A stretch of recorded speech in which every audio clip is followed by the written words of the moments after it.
তারা চাইলে যে কোনো সময় লক্ষ লক্ষ মানুষের সমাবেশ ঢাকা শহর কেন যে কোনো জায়গায় ঘটাতে পারে।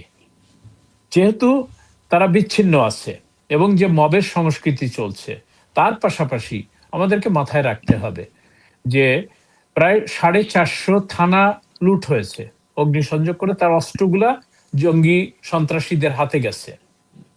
তারা একটা জেলখানা ভেঙে সমস্ত জঙ্গিদেরকে নরসিংদী থেকে বের করে নিয়ে গেছে। জেলখানা থেকে সকল জঙ্গিদের ছেড়ে দেওয়া হয়েছে।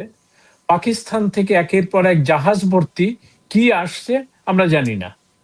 দক্ষিণাঞ্চলে রোহিঙ্গা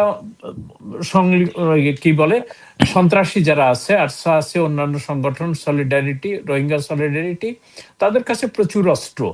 এবং জামাতের নেতারা প্রকাশ্যে ঘোষণা দিয়েছে যে তাদের কাছে সশস্ত্র বিপ্লবের প্রস্তুতি ছিল, ছাত্র নেতারা সহ। এরকম একটি অবস্থায় যদি আওয়ামী লীগের নেতাকর্মীরা মাঠে নেমে সংঘাতে লিপ্ত হয়, তাহলে সেখানে ব্যাপক রক্তপাতের সংখ্যা আছে।